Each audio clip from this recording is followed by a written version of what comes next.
देखो अपने क्लास 12 का एक चैप्टर स्टार्ट कर रहे हैं जिस चैप्टर का नाम है फाइनेंशियल रेशियोज। जिस चैप्टर का नाम क्या है? Financial ratios. उसका दूसरा नाम है अकाउंटिंग रेशियोज और जो उसका तीसरा नाम है दैट इज रेशियो एनालिसिस। तो डिफरेंट बुक्स में आपको क्या डिफरेंट नेम्स दिखेंगे, such as what accounting ratios, financial ratios, or what ratio analysis. Final time, please do not get confused with the chapter. Either the chapter will be named as what accounting ratio, or it will be named as what financial ratio, or it will be named as what ratio analysis. तो इस chapter को अपनी क्या कर रहे हैं, discuss कर रहे हैं, ठीक है।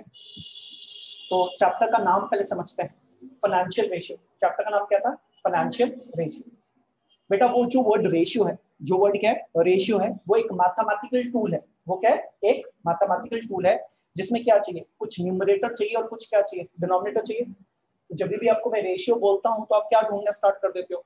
Numerator and what? Denominator. Numerator and what? Denominator. तो बेटा न्यूमरेटर में मुझको कुछ नंबर्स डालूंगा, डिनोमिनेटर में कुछ नंबर्स डालूंगा, तभी तो जाके रेशियो का आंसर निकलेगा। तो बेटा ये न्यूमरेटर एंड डिनोमिनेटर कहां से लेके आएंगे? ये न्यूमरेटर एंड डिनोमिनेटर कहां से लेके आएंगे?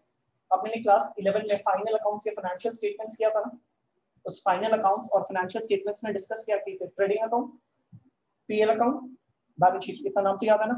फाइनल अकाउंट्स बोलते थे, ये क्या बोलते थे? Financial statements. उसमें क्या होता था? ट्रेडिंग अकाउंट होता था, पीएल अकाउंट होता और क्या होता है? Balance sheet. तो आपको वो ट्रेडिंग, पीएल और बैलेंस शीट दी भी रहती है। ट्रेडिंग, पीएल, बैलेंस शीट क्या होगी? दी भी रहती है। तो वहां से अपने को नंबर्स को क्या करना है? पिकअप करना है। वहां से अपने को नंबर्स को क्या करना है? पिकअप करना है और न्यूमरेटर एंड किस में डालना है? डिनोमिनेटर में डालना है। तो इसीलिए इन रेशियो का नाम क्या है? Financial ratios. क्योंकि ये रेशियो जो बना रहे हैं, we are making it with the help of financial statements. These ratios जो अपने बना रहे हैं, we are making it with the help of financial statements. Therefore these ratios are termed as what? Financial ratios. तो I hope आपको chapter का नाम समझ में आ गया। फाइनल टाइम, रेशियो क्या होता है? जहां पे मुझको न्यूमरेटर एंड क्या चाहिए? डिनोमिनेटर। तो न्यूमरेटर में कुछ नंबर्स डालता हूँ, डिनोमिनेटर में कुछ नंबर्स डालता हूँ, तभी ना जाके आपका क्या आंसर निकल के आता है, कोई रेशियो का आंसर निकल के आता है। अब ये नंबर्स कहां से आएंगे अपने पास? न्यूमरेटर या डिनोमिनेटर? फाइनेंशियल स्टेटमेंट्स आएंगे। कहां से आएंगे? Financial statements. कहां से आएंगे? क्लास 11 में फाइनेंशियल स्टेटमेंट्स का दूसरा नाम फाइनल अकाउंट्स होता, तो उससे सिंपली क्या समझ में आता था? ट्रेडिंग अकाउंट, पीएल अकाउंट और बैलेंस शीट। तो अब जब क्वेश्चन में देखोगे तो आपको ट्रेडिंग, पीएल, बैलेंस शीट क्या दी भी रहेगी। वहां से अपने को नंबर्स को पिकअप करना है, कहां पे डालना है? न्यूमरेटर में डालना है। कहां पे डालना है? डिनोमिनेटर में डालना है। तो रेशियो निकल जाएगा ना। But these ratios will be termed as what? Financial ratios. Since I am making it with the help of what? Financial statements. Since I am making it with the help of what? Financial statements. It's okay. But before we get into this financial ratio का chapter, we have to know class 11 का financial statements. तो उसकी readability वापस से समझा रहा हूँ। उसकी रीडेबिलिटी क्या कर रहा हूँ? वापस से समझा रहा हूँ। मैंने आपको क्या बोला? अगर आपको क्लास 11 का फाइनेंशियल स्टेटमेंट्स तो दिया पड़ेगा, जब तक आप उसको रीड करना ही नहीं जानोगे तो आप वहां से नंबर्स पिकअप करके रेशियो में डालोगे कैसे? और रेशियो में जब तक नंबर्स डालोगे नहीं तब तक आपका आंसर आएगा नहीं। तो अब मैं क्या जा रहा हूँ? क्लास 11 में जा रहा हूँ। मैं क्या जा रहा हूँ? क्लास 11 में जा रहा हूँ। Before I start with my class 11, आपको इतना पता है कि आपने बिजनेस स्टडीज या कॉमर्स में different forms of business organisations किए थे। क्या किए थे? Different forms of business organisations. For example sole proprietorship, for example partnership, for example companies, और भी बहुत कुछ था। तो फिलहाल मैं ये तीन को इंपॉर्टेंस दे रहा हूँ। आपने डिफरेंट फॉर्म्स ऑफ क्या किया है? Business organisation. Sole proprietor, sole proprietor का मतलब क्या होता था? एक ही ओनर होता था। सोल का मतलब इंग्लिश में क्या होता है? वन। एंड प्रोप्राइटर का मतलब क्या होता है? ओनर। तो सोल प्रोप्राइटर, सोल का मतलब क्या होता है? वन। प्रोप्राइटर का मतलब क्या होता है? ओनर। तो जहां वन ओनर होगा वो डेफिनेटली क्या हो जाएगा? Sole proprietor. और फिर आपने पार्टनरशिप और कंपनी में ये बात किया था, देयर आर टू और मोर ओनर्स।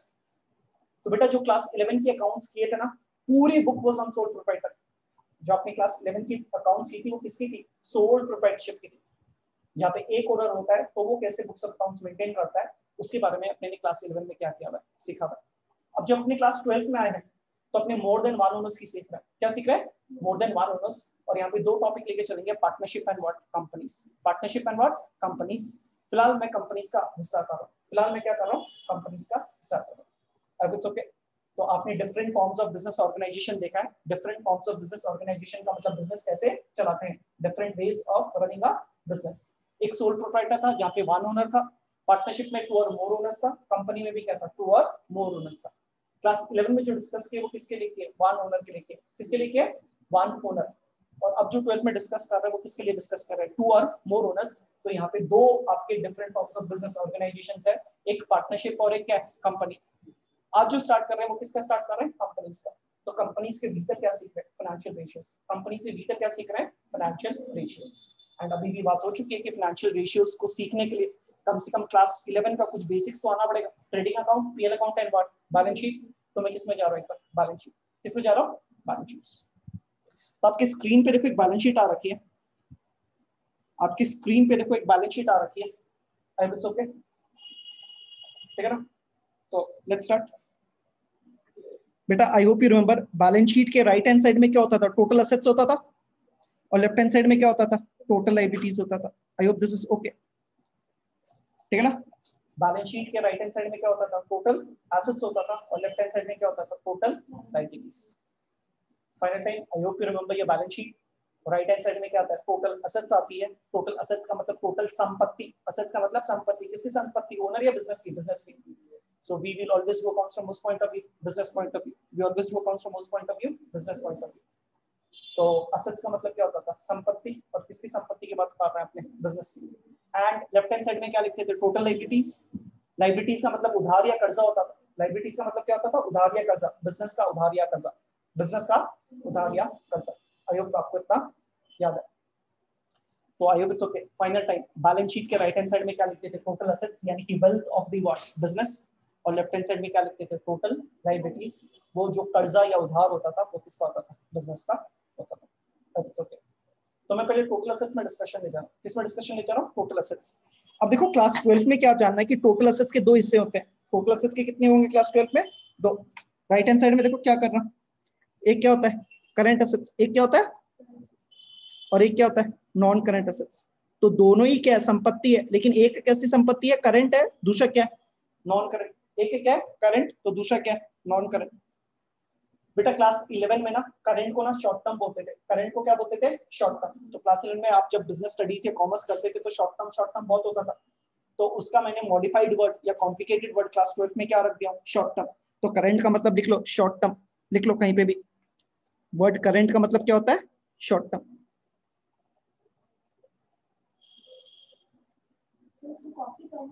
मैं बाद में अपने आप टाइम दूंगा, आप बस इंपॉर्टेंट नोट्स बनाते हुए जाओ फिलहाल। वर्ड करंट का मतलब क्या लिख लो, शॉर्ट टर्म, और नॉन करंट का मतलब लॉन्ग टर्म लिख लो। नॉन करंट का मतलब क्या लिख लो, लॉन्ग टर्म लिख लो।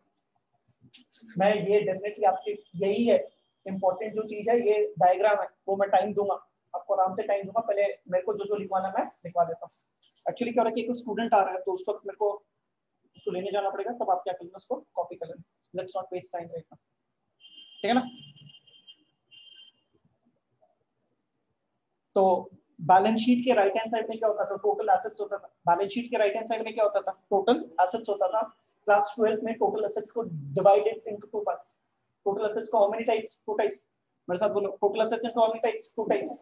One is what, current assets, one is what, unless you do not speak, आपको वो टंग में बैठेगा नहीं, तो आप प्लीज अपनी टंग को यूज करो। So total assets are of how many types? 2 types. One is what? Current assets. The other is what? Non-current assets. One is what? Current assets. The other is what? Non-current assets. Current means short term. Current means short term. मैं अपनी आप define करूंगा, example करूंगा, सब समझाऊंगा, आप चिंता मत करो। आप बस मेरे साथ चलते हुए रहो, मेरे ऊपर फोकस करो, ठीक है ना। Current means short term. Non-current means long term. Easy words, short term. Complicated words, current. Easy words, long term. Complicated word, non current. तो करंट बोलूं या शॉर्ट टर्म बोलूं एक ही होता है, करंट बोलूं या शॉर्ट टर्म बोलूं एक ही होता है, या मैं लॉन्ग टर्म बोलूं आगे जाके या नॉन करंट बोलूं तो क्या होगा, एक ही होगा। Again final time, current means short term, both are one and the same, and non current means long term, both are one and the same, ठीक है। सर अभी करंट एसेट्स होता क्या, करंट एसेट्स अभी डिफाइन कर रहा हूं, फिर एग्जांपल लेके आऊंगा। Current assets are those assets which can be converted into money within 1 year from the date of balance sheet. Current assets are those assets. बेटा आपके घर पे संपत्ति होने का फायदा क्या है, वो कभी भी कैश में क्या हो जाता है, कन्वर्ट हो जाता है। अपने वेल्थ इकट्ठे करके क्यों खुश होते हैं, ताकि कभी भी कोई भी प्रॉब्लम आए तो we can what easily manage our cash. तो ये तो बोल रहा हूँ, current assets are those assets जिन एसेट्स को आप पैसे में कन्वर्ट करोगे विद इन 1 ईयर, क्योंकि शॉर्ट टर्म का मतलब अपने को पता ना, within 1 year from the date of what? Balance sheet. तो बेटा नॉन करेंट एसेट्स क्या होगा? These are those assets which can be converted into money, but after 1 year from the date of what? Balance sheet. Okay, current assets are those assets which can be converted into money within 1 year from the date of what? Balance sheet. Non-current assets are those assets which can be converted into money, but after 1 year from the date of balance sheet. Right? It's okay. Assets का मतलब क्या होता है? संपत्ति, जो संपत्ति को आप लिक्विडेट करने की सोच रहे हो, पैसे में कन्वर्ट करने की सोच रहे हो, विदिन 1 ईयर, तब तो किस में आ जाएगा? करंट में आ जाएगा. अगर 1 साल बाद उसको लिक्विडेट या बेचने की सोच रहे हो, तो तब वो क्या बन जाएगा? नॉन करंट बन जाएगा. Right? It's okay. तो again total assets are of two types. Current assets यानी कि short term assets, non-current assets यानी कि long term assets. Current assets का definition क्या है? Any asset which can be converted into money within 1 year from the date of balance sheet.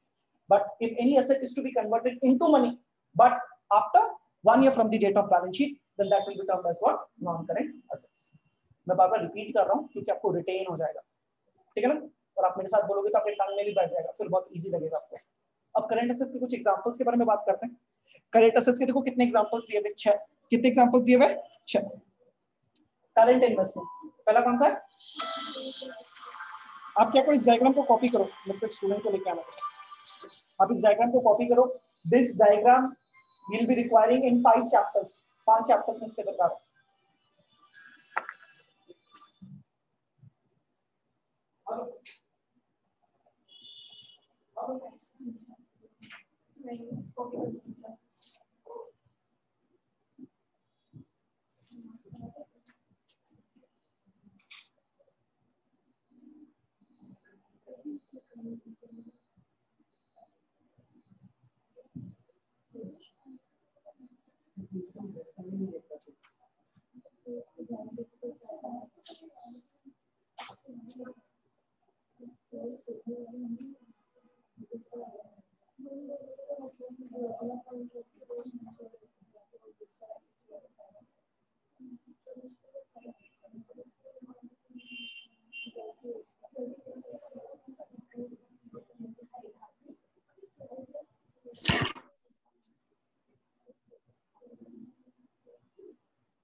ठीक है. चलो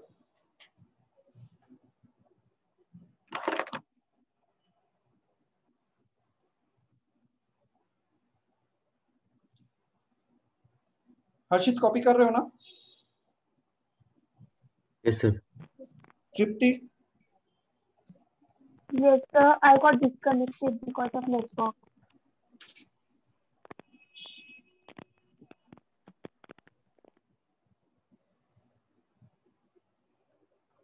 तो बैलेंस शीट में राइट हैंड साइड में क्या टोटल एसेट्स और क्या डिस्कस कर रहे हैं? Current assets and what? Non current assets.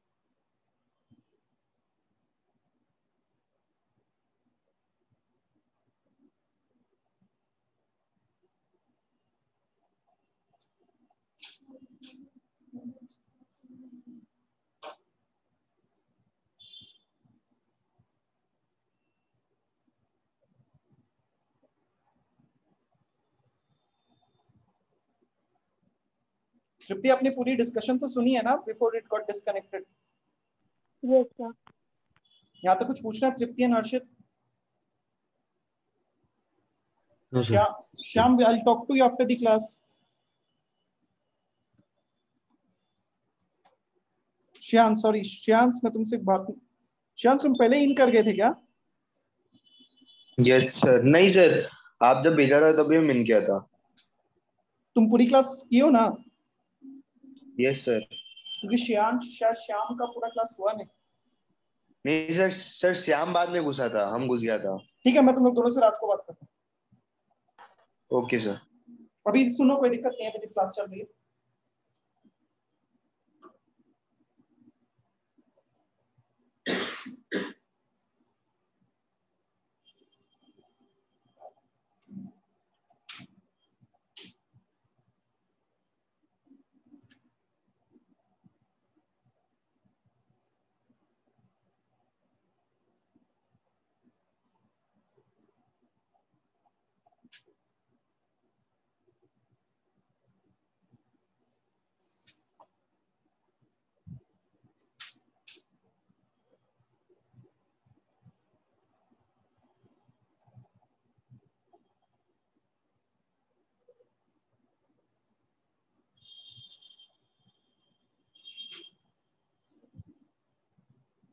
हो गया क्या कॉपी?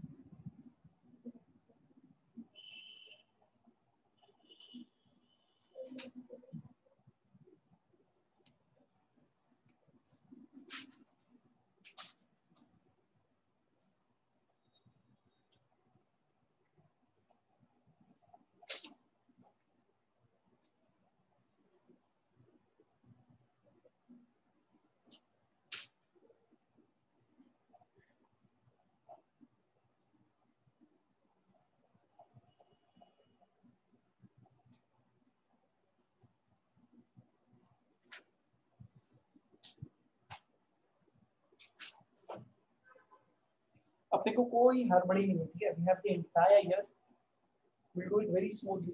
बस आप मुझको गियर में मत कर चढ़ा देना भाई, otherwise you know 11 is a bit of problematic. I cannot go speed at any cost. Let's do little, but let's do it very good. ठीक है ना? एंड सिलेबस की चिंता मत करो, राइट टाइम में फिनिश हो जाएगा। अपने स्पीड भी नहीं जाएंगे तो भी क्या होगा, एक्स्ट्रा क्लासेस वगैरह देके आपका सिलेबस टाइमली कंप्लीट करवा दूंगा। बस आपको जो होमवर्क दिया जाए बस आप उतना कर दोगे तो बाकी मैं सब संभाल लूंगा।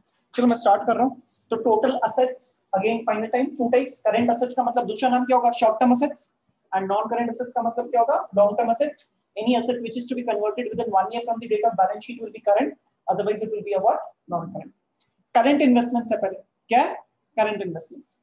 बेटा मैंने कोई शेयर खरीदा हुआ है, आपको पता ना स्टॉक मार्केट से शेयर्स खरीद सकते हैं, या गोल्ड खरीदा हुआ है, या डिबेंचर खरीदा हुआ है, and I am planning it to sell within 1 year from the date of what, balance sheet, तो उसको क्या बोलेंगे, करंट इन्वेस्टमेंट्स बोलेंगे। क्या बोलेंगे? तो करंट का तो मतलब समझ गए कि short term with in 1 year, और इन्वेस्टमेंट का मतलब क्या होता है, कोई शेयर खरीदना, कोई डिबेंचर खरीदना। आप ये सब कॉमर्स में देख चुकी है। आपने गोल्ड, तो सिंपल वर्ड्स में आपने क्या खरीदा हुआ, गोल्ड में इन्वेस्ट किया हुआ, सुनते हो ना, गोल्ड में इन्वेस्ट किया हुआ। लेकिन वो गोल्ड आप कब बेचने के लिए सोच रहे हो, within 1 year from the date of balance sheet, तो वो आपका एसेट तो है, लेकिन कैसा एसेट है, करंट एसेट है, और उसका नाम क्या होगा, करंट इन्वेस्टमेंट्स। क्या होगा, करंट इन्वेस्टमेंट्स। अब इट्स ओके।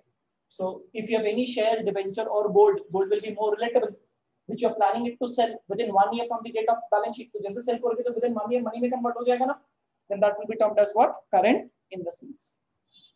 दूसरा देखो इन्वेंटरीज, दूसरा क्या है, बस नाम कॉम्प्लिकेटेड है। क्लास 11 में इसको स्टॉक बोलते थे, क्लास 11 में इसको क्या बोलते थे, स्टॉक बोलते थे। तो बेटा आप देखोगे कि क्लास 11 और 12 में बेसिकली मैं उसमें नाम चेंज करते हुए जाऊंगा। तो जिस चीज को अपने stock again stock asset side दिखाते थे ना, आप इस बार इसको क्या बोलोगे, इन्वेंटरीज। मेरे साथ बोलो, the word has to be settled in your word tongue, inventories, inventories, inventories. ठीक है ना? तो स्टॉक नहीं बोल के आप क्या बोलेंगे, इन्वेंटरीज। ठीक है ना? एंड प्लेन सिंपल वनीला मतलब क्या होगा, स्टॉक। बेटा आपको ना इस स्टॉक के बारे में आप चार और आइटम जाननी पड़ेगी। स्टॉक यानी कि इन्वेंटरीज के कितने एग्जांपल जानने पड़ेंगे, चार। आप मेरे साथ बोलोगे कितने जानने पड़ेंगे, चार। पहला 3 का एक ग्रुप है और एक चौथा अलग से है। तो 4 में क्या, पहला 3 का ग्रुप बता रहा हूँ। एक है रॉ मटेरियल्स, एक क्या है, दूसरा वर्क इन प्रोग्रेस, दूसरा क्या है, और तीसरा फिनिश गुड्स। एक क्या है, रॉ मटेरियल्स, दूसरा कौन सा है, वर्क इन प्रोग्रेस, और तीसरा कौन सा है, फिनिश गुड्स। तो जो इन्वेंटरीज है वो 4 तरह के एग्जांपल्स है, फिलहाल 3 लेके चल रहा हूँ। Raw materials, work in progress, finish goods. Raw materials, work in progress, finish goods. मतलब समझे? बेटा सोचो मेरी जूते की फैक्ट्री है, और वैसे भी जब आप अकाउंट्स करोगे ना तो आप यही मानना कि एक मैन्युफैक्चरर हो, मेरी फैक्ट्री है। सिर्फ दुकान है तो मुश्किल हो जाएगी आपको समझने के लिए, क्योंकि आपकी जो बुक्स ऑफ अकाउंट्स दी हुई है, जो भी सम्स दिए हुए फ्रॉम उस पॉइंट ऑफ दिया हुआ एक मैन्युफैक्चरिंग फैक्ट्री के हिसाब से दिया हुआ। तो बेटा अगर मेरी जूते की फैक्ट्री है और मेरे गोडाउन में अगर आप एंटर करोगे तो आपको प्लास्टिक शीट्स और लेदर शीट्स दिखेगी ना, जिससे जूते बनाता हूँ। आई होप यू कैन अंडरस्टैंड। तो अगर मैं जूते की फैक्ट्री है, मेरे गोडाउन में एंट्री करोगे तो आपको क्या दिखेगी, लंबी चौड़ी क्या दिखेगी, रबर शीट दिखेगी, क्या दिखेगी, प्लास्टिक शीट दिखेगी। That is nothing but my what, raw materials. That is nothing but my what, raw materials. ठीक है बेटा, सोचो पूरा जूता बन गया, लेकिन पहले जब जूते बनता तो समझ गए ना कि हीप में अपने क्या करते, गोडाउन में कहीं भी कोने में क्या हो जाती है, हीप में क्या रहता है, वो पड़ा हुआ रहता है। तो बेटा उसको क्या बोलेंगे, वर्क इन प्रोग्रेस। उसको क्या बोलेंगे, और फिर उस जूते को उठा के क्या करेंगे, कार्टून में पैक करेंगे, उसकी लेबलिंग करेंगे, उसकी टैगिंग करेंगे, उसकी प्राइसिंग करेंगे और क्या करेंगे, पैकेजिंग करेंगे। तब बेटा वो क्या बन जाएगा, फिनिश गुड्स बन जाएगा। वो क्या बन जाएगा, फिनिश गुड्स। तो नाम ही बोल रहा है रॉ मटेरियल्स। रॉ मटेरियल्स का मतलब क्या, leather sheets, rubber sheets, plastic sheets. और आपके जूते लगभग तैयार है, सोचो उसमें लेसेस वगैरह बस लगा हुआ नहीं है, तो वो क्या हो जाएगा, वर्क इन प्रोग्रेस। नाम ही बोल रहा है वर्क इन प्रोग्रेस। काम शुरू तो हो चुका है लेकिन इसको अंत तक नहीं पहुंचा पाए। और वो सब कुछ भी दिखेगा ना आपको गोडाउन में। तो और गोडाउन में आपको क्या दिखेंगे, अच्छी पैकेजिंग हुई क्या दिखेंगे, शू बॉक्सेस दिखेंगे, नहीं दिखेंगे। That is nothing but my what, finish goods. That is nothing but my what, finish goods. तो इन्वेंटरी का तीन एग्जांपल, ठीक है, raw materials, work in progress, finish goods. बेटा चौथा जो है लूज टूल्स। मेरे साथ बोलो लूज टूल्स। क्या बोलोगे, लूज टूल्स। बेटा अगर मेरी फैक्ट्री है तो मेरी मशीन को दौड़ाने के लिए nuts, bolts, spare parts, grease, ये सब कुछ भी तो चाहिए, तब तो मशीन दौड़ती है। तो बेटा इसको क्या बोलते हैं, लूज टूल्स। इसको क्या बोलते हैं, लूज टूल्स, जिसका स्टॉक मुझको क्या करना, मेंटेन करना पड़ेगा, एनी टाइम मेंटेन करना पड़ेगा, वरना कभी भी मेरी अगर क्या मशीन में दिक्कत आ जाएगी तो पूरा का पूरा काम क्या हो जाएगा, ठप हो जाएगा, पूरा का पूरा काम क्या हो जाएगा, रुक जाएगा। तो लूज टूल्स का मतलब क्या है, spare parts, nuts, bolts, grease, kind of these things are nothing but what, loose tools. तो I will okay, current investments ठीक है, इन्वेंटरीज ठीक है। तीसरा कौन सा, देखो ट्रेड रिसीवेबल्स। तीसरा कौन सा है बेटा, क्लास 11 में ट्रेड रिसीवेबल्स दो तरह के होते थे। एक तो debtors, do you remember, debtors किसको, जिसको उधार में माल बेचा है और उससे पैसे पाने बाकी है, वही डेटर्स होते थे ना, जिसको उधार में माल किया और क्या बेचा हुआ है लेकिन अभी तक उससे पैसे मुझको नहीं मिले। So debtors is an example of what, trade receivables. Debtors is an example of what, बेटा डेटर्स का एक और नाम होता था बिल्स रिसीवेबल। डेटर्स का, तो डेटर्स क्या होते थे, ओरल होते थे, और उसको बुरका बनाने से वो क्या बन जाता था, बिल्स रिसीवेबल। तो डेटर्स क्या होते थे, ओरली उधार होता था, लेकिन उसको रिटर्न में कन्वर्ट कर लेते थे तो डेटर्स का नाम बदल देते थे ना, किसमें बदल देते थे, बिल्स रिसीवेबल। तो आई होप इट्स ओके। तो जिनको बिल्स रिसीवेबल का मतलब पता नहीं है, फिलहाल आप एग्जांपल जान सकते हो कि ट्रेड रिसीवेबल्स के भीतर कितने एग्जांपल्स है, दो। एक कौन सा है, डेटर्स, दूसरा कौन सा है, बिल्स रिसीवेबल। एक कौन सा है, डेटर्स, दूसरा कौन सा है, bills receivable. Debtors and bills receivable same ही होते हैं। डेटर्स एंड बिल्स रिसीवेबल क्या होते हैं, सेम ही होता है। एक ओरल होता है और एक क्या होता है, रिटर्न होता है। एक ओरल होता है और एक क्या होता है, रिटर्न होता है, और कोई फर्क नहीं। तो I hope my point see trade receivables is okay. तो current investments done, inventories done, trade receivables के भीतर कौन, again debtors and what, bills receivable. चौथा कौन सा है, सीसीई। चौथा कौन सा है, इसका फुल फॉर्म है cash and cash equivalent. CCE का फुल फॉर्म क्या है, cash and cash equivalent. CCE का फुल फॉर्म क्या है, कैश एंड कैश इक्विवेलेंट। लिख लो, सीसी का फुल फॉर्म क्या है, कैश एंड कैश इक्विवेलेंट। बेटा this is nothing but cash in hand, cash at bank, cheque in hand. तो सिंपल एग्जांपल्स, ठीक है ना, cash in hand, cash at bank, cheque in hand, ये सब किसके एग्जांपल्स हैं, cash and cash equivalent. Cash and cash equivalent आपके लिए सब डिफरेंट नेम्स है। आप जितना आप बोलोगे आपकी टंग में उतना ही आराम से सेटल होते हुए जाएगा, आपकी क्लैरिटी देखना बहुत बढ़िया बनेगी। ठीक है, पॉइंट ई देखो क्या है, short term loans and advances. Point ई क्या है बेटा, प्रॉब्लम यहाँ पे कि जैसे इनमें शॉर्ट टर्म लोन वर्ड दिखता है ना, तो आपको समझ में आ जाता है कि सर ये तो क्लास 11 में उधारी के बारे में बात किए थे, आप ये एसेट में क्यों लिख दिए हो। Loan was always on which side, liability side in what, class 11, but all of a sudden you are seeing this loan on which side, the asset side.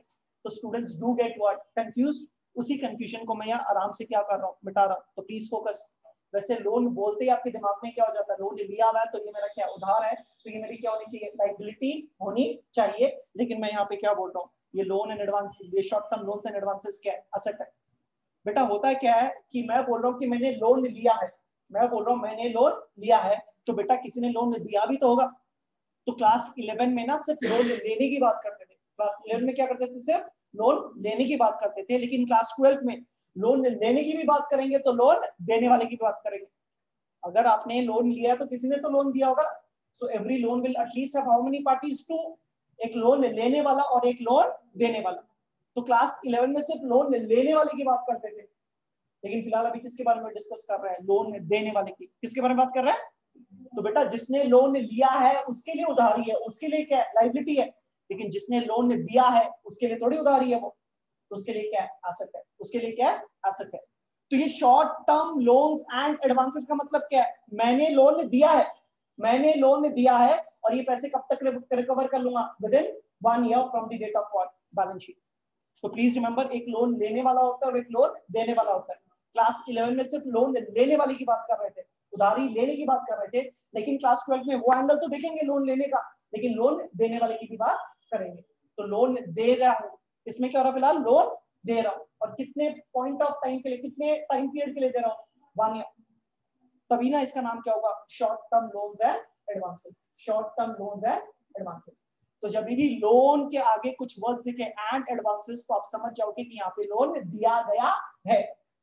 And advances का मतलब क्या होता है, लोन देने वाला, ठीक है ना। तो short term loans and advances, advances देखते ही अपने समझ जाते हैं कि यहाँ पे लोन देने वाले की भाषा यूज कर रहे हैं, लोन देने वाले की भाषा यूज कर रहे हैं। एंड शॉर्ट टर्म का तो मतलब समझ ही गया, लोन तो दिया हूं but I will recover it within 1 year from the date of my balance sheet. Fifth F कौन सा है, अदर करंट एसेट्स। एफ कौन सा है, अदर करंट एसेट्स। बेटा इसका एग्जांपल है प्रीपेड एक्सपेंस, क्लास 11 में डिस्कस किया था ना प्रीपेड एक्सपेंस, ठीक है ना। और दूसरा अक्रूड इनकम, दूसरा कौन सा है, अक्रूड इनकम। तो लिख लो प्रीपेड एक्सपेंस और accrued income, prepaid expense and what, accrued income. Prepaid expense का मतलब क्या होता था, मैं पहले पैसा दे देता था लेकिन मुझको अभी तक सर्विसेज नहीं मिली है। प्रीपेड टैक्सी समझते हो ना, पहले पैसा देते हो फिर आपको क्या मिलती है, सर्विसेज मिलती है। अक्रूड इनकम का मतलब क्या हो गया, मैंने आपको पढ़ा दिया लेकिन आप अभी तक आपने मेरी फी नहीं दी, तो मेरे लिए आप क्या बन जाओगे, अक्रूड इनकम। तो अक्रूड इनकम का मतलब क्या होता था, मैंने सर्विसेज दे दिए, मैंने सर्विसेज दे दिए लेकिन अभी तक रिसीव नहीं किया पैसे, अभी तक रिसीव नहीं किया मेरे पैसे। तो अक्रूड इनकम का मतलब क्या होता है, सर्विसेज तो दे देते हैं लेकिन अभी तक आपको पैसे नहीं मिले। तो देख लो, I hope it's okay. Current assets के कितने एग्जांपल्स, 6। करंट एसेट्स के कितने एग्जांपल्स, 6। पहला वाला कौन सा, करंट इन्वेस्टमेंट। पहले वाला कौन सा, करंट इन्वेस्टमेंट। आपने कहीं पे इन्वेस्टमेंट किया, for example gold, and you're planning it to sell within 1 year from the date of balance sheet, then it will be termed as what, current investments. Inventories, raw materials, work in progress, finished goods and loose tools. And what, loose tools. तो लिख लो inventories का, लिख लो inventories के 4 examples लिख लो, बार बार ये काम में आएंगे। Raw materials, work in progress, finish goods and what, loose tools. लिख लो भाई। ट्रेड रिसीवेबल्स के भीतर 2 एग्जांपल लिख लो, क्या लिखे थे ट्रेड रिसीवेबल्स के भीतर 2 एग्जांपल, एक क्या था, डेटर्स, और दूसरा कौन सा है, bills receivable. Debtors and bills receivable सब सेम है, अपने को कोई चिंता करने की दरकार नहीं। फिर कौन सा, कैश एंड कैश इक्विवेलेंट, ये क्या हो गया, cash in hand, cash at bank. और एक और लिखना तो लिख लो, चेक इन हैंड। और भी बहुत एग्जांपल्स है, विद टाइम अपने डिस्कस करेंगे, फिलहाल तक काफी है। Cheque in hand, cash at bank, cheque in hand. Short term loans and advances, यहाँ पे लोन दिया गया है और 1 साल के लिए ये लोन दिया गया है। अदर करंट एसेट्स, जो चीज असेट ऊपर 5 फिट नहीं हो पाई, ABCDE में जो असेट फिट नहीं हो पाया उसके लिए मैंने मिसलेनियस खोल दिया, उसमें क्या डाल दिया, अदर करंट एसेट्स। 2 एग्जांपल मेरे साथ बार बार बोलो, prepaid expense, accrued income, prepaid expense, accrued income, prepaid expense, accrued income. तो करंट एसेट्स के 6 एग्जांपल्स आपको याद हो गए, आई होप इट्स ओके। आगे बढ़े। राइट हैंड साइड में देखो फिर क्या है, non current assets. These are those assets which can be converted into money, but after 1 year from the date of what, balance sheet. It can be converted into money, but after 1 year, after 1 year from the date of what, balance sheet. तो पहला देखो बेटा, fix assets.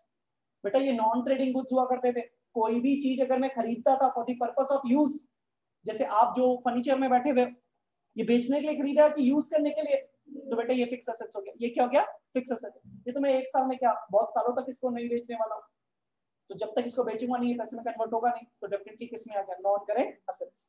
तो fix assets are those assets, fix assets are those assets which you have bought it for the purpose of what use, which you have bought it for the purpose of what use. Class 11 में इसको non trading goods के नाम से जानते थे, class 11 में इसको क्या नाम से जानते थे, नॉन ट्रेडिंग गुड्स। दो तरह के होते हैं, टैंजिबल एंड इनटैंजिबल।